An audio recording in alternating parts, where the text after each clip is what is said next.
America में रहने वाले एक देसी खानदान की लड़की की जानिब से पुलिस को कॉल जाती है कि हमारी 61 साला सास को किसी ने मार दिया है और उसकी बॉडी फर्श पे पड़ी हुई है, जबकि मेरी 9 महीने की बच्ची गायब है। जबकि यहाँ पर कुछ पेपर्स फेंके गए हैं उस कातिल की जानिब से, और जो अगवा का लड़का है, तो खुदा के लिए हमारी मदद करें। पुलिस वहाँ पर भागती हुई जाती है और जब देखती है वहाँ पर पेपर्स, सबूत इकट्ठे करती है, तो कातिल कौन निकलता है, बच्ची को अगवा करने का मकसद क्या सामने आया। आज की वीडियो में बड़ी अहम चीज़ें आपके साथ मैंने डिस्कस करनी है, क्योंकि इसमें एक बहुत बड़ा सबक है उन लोगों के लिए जो फैमिलीज़ बाहर के मुल्कों में रहती हैं और पार्टियों में, फंक्शंस में फ़ख्र के साथ दोस्तों, सहेलियों के साथ कुछ ऐसी चीज़ें पर्सनल शेयर कर देती हैं कि जो कि बाद में उनके लिए जानलेवा साबित होती हैं। वो क्या चीज़ें शेयर करती हैं, ठीक है ना? ये सारी चीज़ें मैं इस वीडियो में डिस्कस करता हूँ। ये जनाब अमेरिका का वाक़या है और एक देसी ख़ानदान जिनका ताल्लुक इंडिया से। ये इसमें एक सास 61 साला, उनका जो बेटा है, बहू है, ये दोनों जॉब करते हैं। जो सास है वो घर में 9 महीने की बच्ची की देखभाल करती है। अच्छा, एक दिन ऐसा होता है कि उनके घर में एक लड़का आता है, नकाब उसने पहना होता है और आके उस वक़्त आता है कि जब ये दोनों मियाँ-बीवी जॉब पे होते हैं।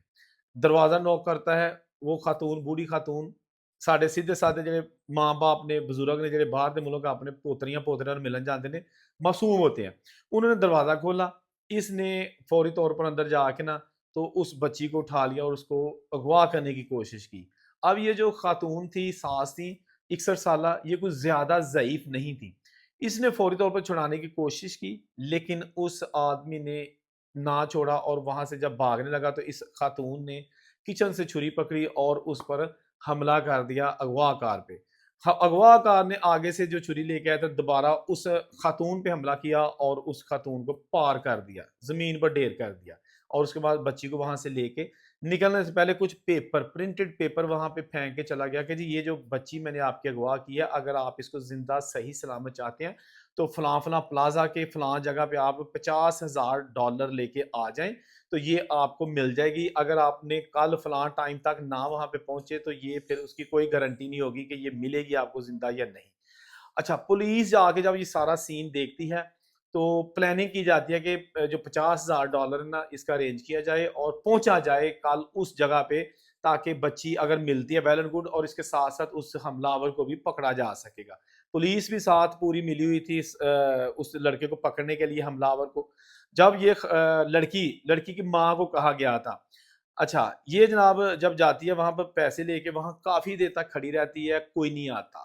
काफ़ी घंटे खड़े रहने के बाद ये खातून वहाँ से आ जाती है और उससे अगले दिन भी कोई पता नहीं चलता कि आखिर वो हमलावर कौन था, क्योंकि वो वहाँ पे आते ही नहीं है। पुलिस के सर पर आ गई सारी ज़िम्मेदारी कि जी अब आप जो है ना इसको तलाश करें, हमलावर तो अब भाग गया। लोकल पुलिस के साथ-साथ एफबीआई भी इस सारे केस की इन्वेस्टिगेशन में शामिल हो गई, क्योंकि केस ही इसी नोयत का था। अब होता ये है कि वो इनके जो पेपर्स होते हैं ना, पेपर्स, उनकी जो है ना वहाँ से स्टार्ट करते हैं और वो जिस जगह से प्रिंट हुए होते हैं ना, ये पता चल जाता है पुलिस को कि ये कहाँ से प्रिंट हुए हैं। इसके साथ-साथ वहाँ पर कुछ डीएनए भी रह जाता है और इसके मज़ीद जो ये चीज़ सामने आती है, अब इस केस को 2 दिन हो चुके हैं। उनको शक होता है एक नौजवान पर जो कि इनका पास ही कहीं रहता है और उसका ताल्लुक भी इंडिया से ही होता है। ये उसको बुलाते हैं इन्वेस्टिगेशन के लिए, पूछ-गिछ के लिए, लेकिन उस नौजवान को ये कहते हैं कि आप पर कोई मुकदमा दर्ज नहीं। अगर आप चाहो तो पुलिस स्टेशन आके कुछ सादा से सवालों के जवाब दे दो, अगर आप नहीं आना चाहते तो कोई मसला नहीं है। अच्छा, ये पुलिस की स्ट्रैटेजी थी कि अगर इसको वारंट लेके हमने किया तो फौरी तौर पर इसका वकील आ जाएगा और फिर सारी इन्वेस्टिगेशन दरमियान में हो जाएगी। तो बेहतर यही है कि इसको ऐसे तरीके से बुलाओ कि ये खौफज़दा ना हो और आ जाए और आके हमें इन्वेस्टिगेशन में ताउन करे। अब ये लड़का जो है ना, ये इसलिए, हालाँकि इसे पता था कि इसने क्या किया हुआ है और पुलिस इसको बुला रही है। लेकिन ये लड़का जो है ना, इसने सोचा कि अगर मैंने इनकार किया तो हो सकता है कि इनको शक जो है ना पक्का हो जाए। तो कहता है कोई मसला नहीं, मैं आऊँगा। ये पुलिस के पास जाता है शाम को और पुलिस इसके साथ इन्वेस्टिगेशन करती है बड़े ही रिलैक्स माहौल में और साथ वीडियो भी बन रही होती है, रिकॉर्डिंग भी बन रही होती है, ठीक है ना? अच्छा, पुलिस इसको जो है ना वो रस्मी से सवालात करती है कि ये कैसे आप जानते हैं ये चीज़ें?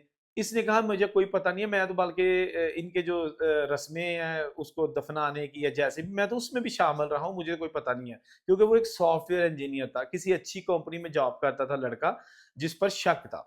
और सारा कुछ तफ्तीश का दायरा कर चलते-चलते सुबह के 4 हो जाते हैं और बिल आखिर वो लड़का जो है ना वो अब डगमगाना शुरू हो जाता है, क्योंकि उसने मर्डर किया होता है। और पुलिस को आहिस्ता-आहिस्ता फिर सब कुछ बताना शुरू कर देता है कि जी असल में वजह क्या हुई थी, मेरा मकसद उसको बच्ची को अगवा करना ही था, माई को कत्ल करना नहीं था। मतलब इस तरह की सारी चीज़ें उसने आहिस्ता-आहिस्ता पुलिस को बता दी। Like I try, like my intention was not to kill anyone or not to harm anyone. फिर जनाब वो कहता है कि मैं वहाँ पर गया तो मेरा मकसद जो था ना वो वहाँ पर गहने होते हैं, ज़ेवरात। मुझे पता था कि कहाँ पे पड़े हुए हैं। अच्छा, मैंने वो चुराए और उसके बाद जो बच्ची है, मैं उसको भी नहीं लेके आना चाहता था, लेकिन मैंने सोचा कि बच्ची को ले जाऊँगा तो ज़्यादा पैसे जो है ना वो तवान के मुझे मिलेंगे। तो उन्होंने कहा फिर आपने उस खातून को क्यों मारा? इसने कहा कि उसने मुझ पे छुरी पे हमला कर दिया था और फिर मैंने जनाब खींचातानी में उसको छुरी लग गई। हालाँकि पोस्टमार्टम की रिपोर्ट में ये साबित है कि उसको बाकायदा मारा गया है, खींचातानी वाली कोई बात नहीं है। अच्छा, उसके बाद पुलिस ने मज़ीद जो है ना इससे सवाल-जवाब जारी रखे और ये सारा कुछ एक-एक चीज़ें पुलिस को उगलता रहा। उसने कहा कि पुलिस ने कहा कि फिर बच्ची कहाँ है? इसने कहा कि जी बच्ची जो है ना मैं उसको जब वो खातून को मार दिया, तो बच्ची के मुँह में मैंने कोई टॉवल सा रखा, फिर उसके ऊपर जो है ना सर पे मैंने वो लपेट दिया टॉवल, ताकि इसकी आवाज़ बाहर ना जाए। और फ़ौरी तौर पर मैं उस कुड़ी को उठाने के लिए, छोटी जो है उसको उठाने के लिए मैं उसको अभी उठाया नहीं है, वो फ़र्श पे बैठी पड़ी हुई है। मैं अंदर गया, उन्होंने कोई कहीं ज़ेवरात रखे हुए थे, ज़ेवरात चुराए, फिर लड़की को मैंने ऐसे उठा के बाहर नहीं जा सकता था, मैंने एक संदूक से उनका ये खाली किया, उसके अंदर जनाब उस लड़की को रखा और फिर मैं वहाँ पर एक करीबी बेसमेंट में चला गया। बेसमेंट में एक जिम था और एक ऐसा कमरा भी था कि जो कि बिल्कुल स्टोर था, वीरान था। मैं उसके अंदर जाके जब लड़की का वो संदूक खोला, तो ज़िप खोली, तो वो अंदर मर चुकी थी। मैंने उसको उसी बेंच के नीचे छुपा दिया, उस मरी हुई 9 महीने की लड़की को, और वहाँ से ज़ेवरात जो है ना वो किसी और जगह छुपा दिए और उसके बाद फिर मैं वहाँ से निकल गया कि फौरी तौर पर ज़रा हालात ठीक हो जाएँगे तो फिर मैं जनाब ये चीज़ें जो है ना इनको सेटल डाउन करूँगा। अच्छा, पुलिस ने फौरी तौर पर इसको साथ लिया और जाके बच्ची भी बरामद कर ली, बॉडी उसकी, और ज़ेवरात भी बरामद कर लिए, जिसकी वजह से पक जो है ना अब हो गया कि वाक़ई मुजरिम यही है। ये लड़का जो है ना, इसको मज़ीद पूछा तो इसने कहा कि हाँ, पुलिस ने पूछा कि आपको पता कैसे चला था कि इनके पास ज़ेवरात है? उसने सोचा कि एक फंक्शन हो रहा था, फैमिलीज़ गेट टुगेदर, तो मैं भी वहाँ पे मौजूद था। तो ये जो लड़की है ना, जिसकी सास को मैंने मारा है और जिसकी बच्ची को अगवा किया था और मार दिया, ये खातून जो है ना, ये सहेलियों के साथ ऊँची-ऊँची आवाज़ में कह रही थी कि हाँ, मेरी सास इंडिया से आई है, बहुत सारे बच्ची के लिए सोने-चांदी के ज़ेवरात बना के लाई है। बड़ा खूबसूरत लगती है और उस बच्ची ने पहने भी हुए थे। ये सुन रहा था, तो इसने सोचा कि यार ये तो मैं आराम से जो है ना ये काम निकाल सकता हूँ। तो ये जो आदमी सॉफ्टवेयर इंजीनियर जो कि मुल्ज़म बन चुका था, ये बेसिकली वहाँ पर कैसीनो जाता था, जुआ खेलता था। $26,000 का इसका एक क्रेडिट कार्ड था, वो भी सारा खत्म हो चुका था। उसकी वजह से बैंकरप्सी भी इसका जो है ना शो हो चुका था। और इसके साथ इसके जो है ना वो लोगों को इसने पैसे भी देने थे, जहाँ काम करता था वहाँ पर भी उधार दिया हुआ था। तो डेली जुए पे भी जाता था, बल्कि जब पुलिस ने इसको इन्वेस्टिगेशन के लिए बुलाया तो उस वक़्त भी ये पब में था, जुआ खेल रहा था मशीनों पे। तो अब जनाब एक तो इसमें 2 चीज़ें आगे बढ़ने से पहले, इसकी सज़ा आपको बताने से पहले, 2 चीज़ें मैं आपको बता दूँ। एक तो ये है कि कभी भी आप ये जो ख़वातीन सहेलियों में बैठ के अपनी तारीफ़ें और अपने ज़ेवरात और अपनी पर्सनल चीज़ें डिस्कस करती हैं ना, मत किया करें, ये अंजाम उसका देख लें। और दूसरी चीज़, ये जो बाहर के मुल्कों में जाके पहले मज़ाक-मज़ाक में कैसीनो जाते हैं, जुआ खेलते हैं, शराबें शुरू कर देते हैं। बाद में ऐसी इसकी आदत होती है कि फिर आदमी इंसान हर हद से गुज़र जाने को हर हाथ से गुज़र जाने की भी दरेग नहीं करता। तो अब जनाब ये हो गया कि पुलिस ने तमाम जो शवाहिद हैं उसको इकट्ठा किया और अदालत में लेके जाना था ताकि इसको जो है ना सज़ा दी जा सके। 2012 का ये वाक़या है, 2014 आ गया और इसकी जो है ना ट्रायल चल रहा था। ज्यूरी भी बिठाई गई थी कि इसको ज़्यादा से ज़्यादा सज़ा दी जा सके। लेकिन इसने जज को जब पेश किया गया तो बयान दिया कि जी जितनी भी पुलिस ने मेरे से बयानात लिए हैं वो सारे प्रेशराइज़ करके बनाए हैं, मैंने तो कत्ल किया ही नहीं है। तो उस वक़्त जो है थोड़ी-सी सिचुएशन चेंज हो गई, लेकिन प्रोसिक्यूटर जो है ना उसने जब क्रॉस क्वेश्चनिंग की इसके साथ अदालत में, उसने कहा कि जी भाई किसने किया है? उसने कहा जी मेरे साथ 2 और लड़के थे, एक्स, वाई, कोई मतलब 2 और गोरे लड़के थे, तो वो बेसिकली रॉबरी करना चाहते थे इस घर में, तो मैंने उनकी हेल्प की दरवाज़ा खुलवाने में। तो बस इतना मेरा किरदार है। तो उन्होंने कहा कि जी पुलिस को जो आपने स्टेटमेंट दी है उसमें रत्ती भर भी ज़िक्र नहीं किया। ये चीज़ें आप वहाँ बता तो सकते थे ना, वीडियो बन रही थी, चले आप कम से कम पुलिस ने आपको ज़बरदस्ती कहा होगा, कुछ भी कहा होगा, लेकिन आपने तो ज़िक्र ही नहीं किया। और इसके साथ-साथ फिर उन्होंने ये भी बताया कि आखिर वो लड़के आपको कहाँ मिले थे? उनका आपके साथ ताल्लुक क्या था? वो क्यों आपको कह रहे थे कि उस घर में जाके ज़रा दरवाज़ा खड़का दो? मतलब आपका ताल्लुक क्या था उससे? तो कुछ भी जवाब नहीं दे सका, लिहाज़ा ये चीज़ साबित हो गई कि झूठ बोल रहा है। अच्छा, यहाँ एक चीज़ जो है ना, इंटरेस्टिंग चीज़ और भी है। जब पुलिस ने सारी चीज़ें इससे उगलवा ली ना, अब ये अदालत नहीं गए, तो पुलिस को इसने कहा कि जी ठीक है, मैंने उसको मारा है, उस खातून को, बच्ची भी मैंने मारी है, लेकिन मेरी एक रिक्वेस्ट है। पुलिस ने पूछा क्या? इसने कहा कि जो मेरे गिरफ्तारी के लिए, या कातिल कोई भी था, उसकी जो जो पुलिस ने रखा था कि इनाम के, जी जो भी इसके हवाले से हमें इन्फॉर्मेशन देगा उसको $30,000 इनाम दिया जाएगा।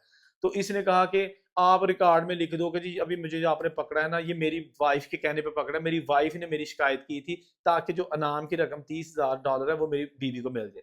आप अंदाजा करें कि इसको अपनी जान की परवाह नहीं है, फिर भी इसका इतना ज़हन में लालच था कि पैसे भी जाते-जाते अपनी बेगम को जो है ना वो मैं दिलवा दूँ। हालाँकि पुलिस कभी भी ये नहीं कहेगी, जब उसी की बेगम ने किया ही नहीं है तो पुलिस क्यों जनाब अपना सरकारी खजाने से उसकी बेगम को पैसे दे।